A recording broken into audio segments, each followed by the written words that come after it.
علیکم ورحمۃ اللہ وبرکاتہ.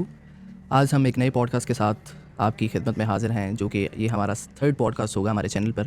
اور آج جو گیسٹ ہیں ہمارے ساتھ، ایز یو نو سب کو پتہ ہے، حمزہ علی عباسی. انٹروڈکشن جو ہے میں چاہوں گا کہ یہ خود ہی کروائیں. سب سے پہلے تو تھینکس، آپ نے جو ہے ہمیں ٹائم دیا، اور انٹروڈکشن کائنڈلی اپنا کروا دیں. جی تھینک یو سو مچ حمزہ، میرے ہم نام. آپ نے مجھے بلایا یہاں پہ، تھینک یو سو مچ. اور آئی لسن ٹو یو آفن، اور آپ سے جو ہے یوتھ بڑی کنیکٹ کرتی ہے. اور آپ جو اسلام کے بارے میں اسپیکرز ہیں جن کی اس دور میں بہت ضرورت ہے، میڈیا کا دور ہے، اسپیکرز کا دور ہے، تو اس اسپیکرز کے جو پول ہے اس کے اندر یو ویری گڈ ایڈیشن. ماشاء اللہ، اللہ آپ کو استقامت دے. اور میں جی ایک آرٹسٹ ہوں، ایک ایکٹر ہوں، جو اپنے آپ کو یہ کہتا ہوں کہ میں ایک بورن مسلم نہیں ہوں بلکہ ایک شعوری مسلم ہوں. اور اسی لیے دین کے بارے میں ایک عام انسان کی حیثیت سے، میں اسکالر نہیں ہوں، ایک عام انسان ہوں، ایک عام مسلمان ہوں. تو جو دین کے بارے میں خود سیکھتا ہوں وہ کبھی کبھی آپ جیسے لوگوں کے ساتھ کسی نشست میں بیٹھ کے جو ہے وہ بیان کر دیتا ہوں. اچھا، میں یہ جاننا چاہتا ہوں کہ آپ کی شروع سے لائف اس طرح تھی یا آپ کی کوئی ٹرانسفارمیشن سٹوری ہے؟ میری بڑی سادی سی ٹرانسفارمیشن سٹوری ہے، اور بڑی بورنگ ٹرانسفارمیشن سٹوری ہے. اس میں کوئی سنسنی خیز ڈیٹیل نہیں. اکثر لوگ خدا کی طرف مائل ہوتے ہیں تو کوئی واقعہ ہوتا ہے بہت بڑا، کسی کی وفات ہوتی ہے، کوئی حادثہ ہوتا ہے، ریئلائزیشن ہوتی ہے. میرے لیے ایسی کوئی چیز نہیں تھی. میرے لیے میرے ٹین ایج ایئرس کے اندر ایک بڑا ہی ریشنل سا سوال تھا میرے سامنے، جس کا جواب میرے لیے ڈھونڈنا بڑا ضروری تھا. اور وہ یہ تھا کہ میں ابھی تو زندہ ہوں لیکن مجھے موت آئے گی. اور کانوں میں ہر طرف سے بات پڑتی رہتی تھی، ہر طرح کے مذہب، صرف اسلام نہیں، کرسچینٹی، جوڈیزم، اور ہر مذہب کے اندر یہ کانسیپٹ ہے کہ کوئی خدا ہے اور موسٹ آف آل آخرت ہے. مرنے کے بعد ان کانسیپٹس کا میرے علم میں آنا کہ بھی میں نے کسی خدا کے سامنے اکاؤنٹیبل ہونا ہے، اس کے نتیجے میں جنت یا دوزخ ملنی، یہ بہت بڑی باتیں، یہ بہت بڑی باتیں، کوئی چھوٹی بات نہیں ہے یہ.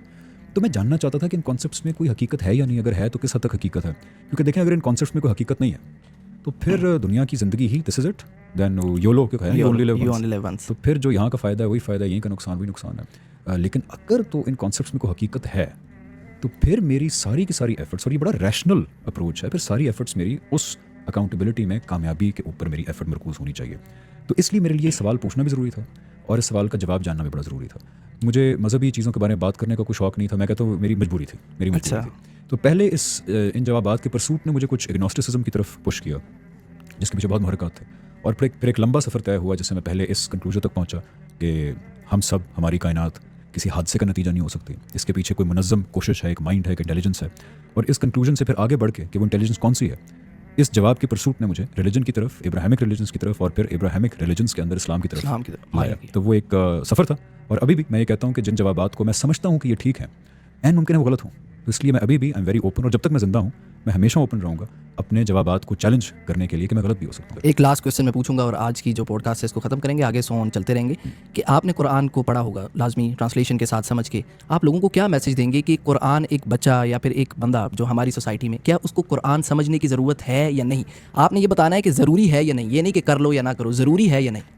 ضروری سے بھی اگر کوئی ایسا لفظ ہو جو ضروری کی شدت کو 100 گنا زیادہ بیان کر سکے تو میں وہ لفظ استعمال کروں گا کہ ضروری ترین ہے، اشد ضروری ہے، شدید ضروری ہے کہ قرآن کو آپ اس کے ترجمے سے پڑھیں، اور موسٹ آف آل صحیح انٹروڈکشن سے پڑھیں. صحیح انٹروڈکشن جس نے میری بہت مدد کی قرآن کو سمجھنے میں ایک عام آدمی کی حیثیت. قرآن کی 2 لیئرز ہیں. آپ اگر ایک عام انسان ہیں، ہدایت لینا چاہتے ہیں، قرآن آپ کے لیے دنیا کی سب سے آسان کتاب ہے. لیکن اگر آپ ایک عالم ہیں اور آپ علمی مطالعہ کرنا چاہتے ہیں، اس کی علمی گہرائیوں میں جانا چاہتے ہیں، جس میں لینگویج بھی آتی ہے، ہسٹری آتی ہے، کمپیریٹیو ریلیجس مقدمات آتے ہیں، تو پھر اس سے گہری کتاب کوئی ہے نہیں. قرآن میں سائنس بھی آتا ہے، سائنس بھی آتی ہے، سائنس کے کئی اصول آتے ہیں، کئی کانسیپٹس آتے ہیں.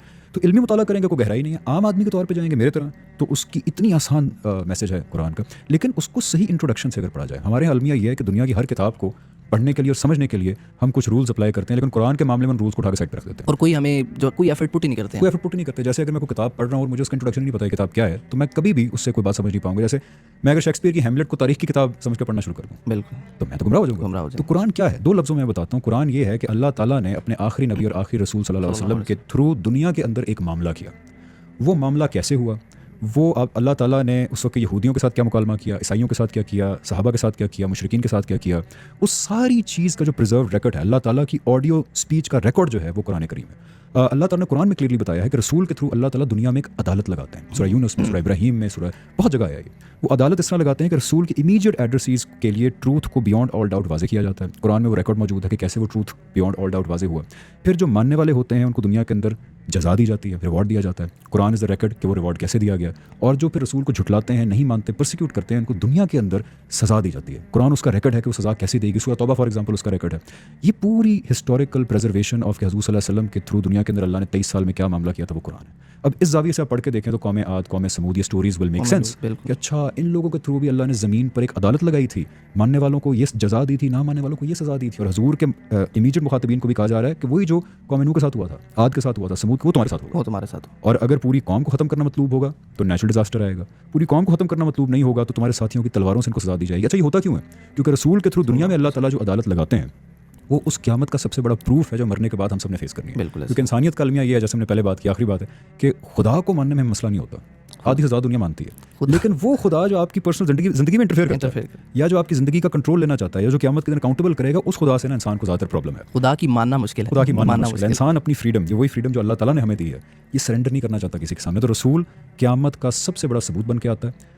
اس زاویے سے آپ قرآن کو پڑھیں گے تو Quran will as a common ordinary person make complete sense to you. انشاءاللہ. Very thanks for today's podcast. یہ جو آپ نے بتایا نا کہ جو آپ نے سفر کیا ہے, جس طرح آپ ٹرانسفارم ہوئے, اس کے بعد آپ نے جو ہے ڈائیو کیا اور ریسرچ کی, تو اس کو ہم ایکسپلور کریں گے آگے اگر آپ ٹائم دیں گے تو انشاءاللہ. اوکے, تھینک یو, جزاک اللہ, may Allah bless you all.